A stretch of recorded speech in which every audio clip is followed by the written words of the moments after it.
नमस्कार मित्रों, आज हम श्री रामकृष्ण वचनामृत में जानेंगे कि क्या जीव जगत में यह सब मिथ्या है। क्या यह संसार मिथ्या है।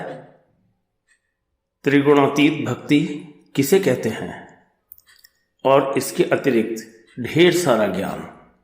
कृपया ध्यान से सुने और श्रद्धापूर्वक सुने।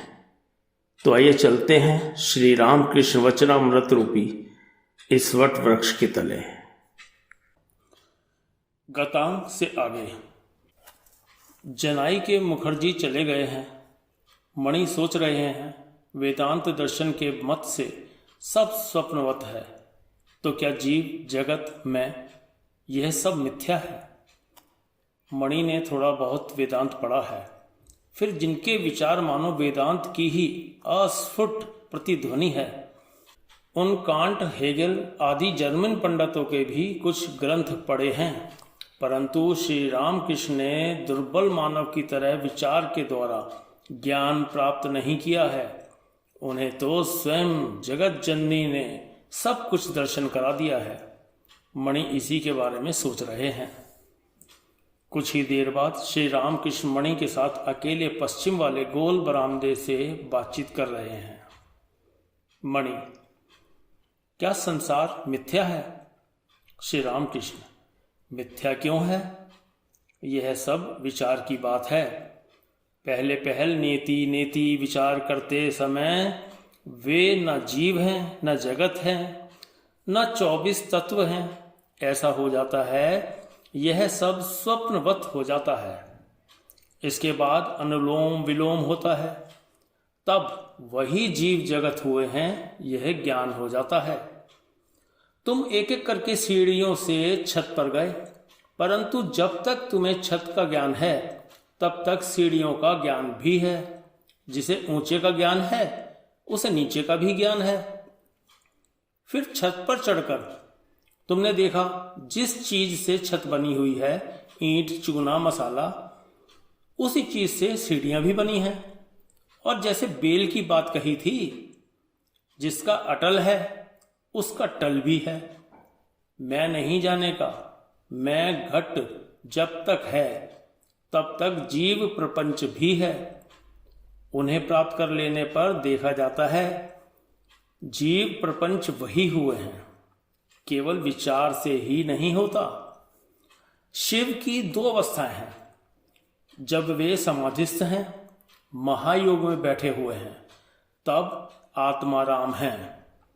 फिर उस अवस्था से उतर आते हैं, थोड़ा सा मैं रहता है, तब राम राम कहकर नृत्य करते हैं। क्या शिव की अवस्था का वर्णन कर श्री रामकृष्ण अपनी ही अवस्था सूचित कर रहे हैं। आज कृष्ण पक्ष द्वितीय है। श्री रामकृष्ण अपने कमरे में बैठे हुए हैं। फर्श पर मणि बैठे हुए हैं। शाम होते होते वेदांत के संबंध की जो बात मणि ने उठाई थी, उसी के बारे में श्री रामकृष्ण कह रहे हैं। संसार मिथ्या क्यों होने लगा, यह सब विचार की बात है। उनके दर्शन हो जाने पर ही समझ में आता है कि जीव प्रपंच सब वही हुए हैं। मुझे माँ ने काली मंदिर में दिखलाया कि माँ ही सब कुछ हुई है। दिखाया सब चिन्मय है, प्रतिमा चिन्मय है, वेदी चिन्मय है, अर्धपात्र चिन्मय है, चौखट, संगमरमर, पत्थर, सब कुछ चिन्मय है। मंदिर के भीतर मैंने देखा सब मानो रस से सराबोर है, सच्चिदानंद रस से। काली मंदिर के सामने एक दुष्ट आदमी को देखा, परंतु उसके भीतर भी उनकी शक्ति जवल्यमान थी। इसीलिए तो मैंने बिल्ली को उनके भोग की पूड़ियां खिलाई थी। देखा माँ ही सब कुछ हुई है, बिल्ली भी। तब खजांची ने मधुर बाबू को लिखा कि भट्टाचार्य महाशय भोग की पूड़ियां बिल्लियों को खिलाते हैं। मथुर बाबू मेरी अवस्था समझते थे। चिट्ठी के उत्तर में उन्होंने लिखा, वे जो कुछ करें उसमें कुछ बाधा न देना। उन्हें पा जाने पर यह सब ठीक ठीक दिखाई पड़ता है। वही जीव जगत 24 तत्व यह सब हुए हैं। परंतु यदि वे मैं को बिल्कुल मिटा दें तब क्या होता है, यह मुंह से नहीं कहा जा सकता। जैसे राम प्रसाद ने कहा है, तब तुम अच्छी हो या मैं अच्छा हूँ ये तुम ही समझोगी। वह अवस्था भी मुझे कभी कभी होती है। विचार करने से एक तरह का दर्शन होता है और जब वे दिखा देते हैं तब एक दूसरी तरीके का होता है। दूसरे दिन सोमवार 17 दिसंबर 1883 सवेरे 8 बजे का समय होगा। मधु डॉक्टर आए हुए हैं। वे श्री राम कृष्ण के पास उसी छोटी खाट पर बैठे हुए हैं। मधु डॉक्टर वयोवृद्ध हैं। श्री राम कृष्ण को कोई बीमारी होने पर प्राय वह आकर देख जाया करते हैं। स्वभाव के बड़े रसिक हैं। श्री राम कृष्ण ईश्वर को किस तरह प्यार करना चाहिए। गौरी पंडित कहता था, राम को जानना हो तो सीता की तरह होना चाहिए, भगवान को जानने के लिए भगवती की तरह होना चाहिए। भगवती ने शिव के लिए जैसी कठोर तपस्या की थी वैसी ही तपस्या करनी चाहिए। पुरुष को जानने का अभिप्राय हो तो प्रकृति भाव का आश्रय लेना पड़ता है। सखी भाव, दासी भाव, मातृ भाव। मैंने सीता मूर्ति के दर्शन किए थे। देखा सब मन राम में ही लगा हुआ है।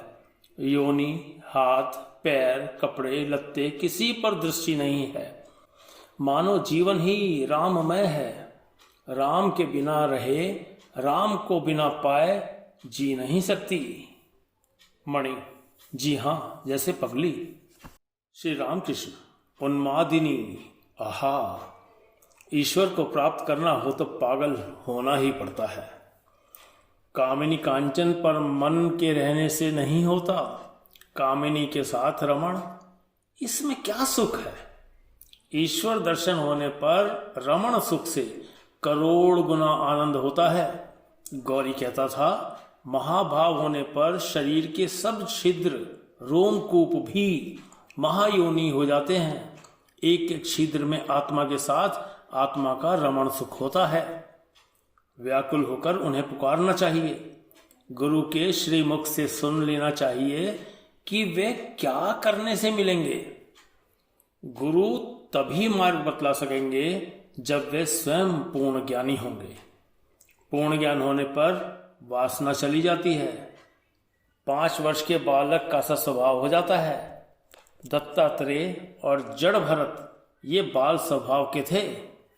मणि जी हाँ, इनके बारे में लोगों को ज्ञात है, पर इनके अलावा और भी कितने ही ज्ञानी इनकी तरह के हो गए होंगे। श्री रामकृष्ण हाँ, ज्ञानी की सब वासना चली जाती है। जो कुछ रह जाती है उसमें कोई हानि नहीं होती।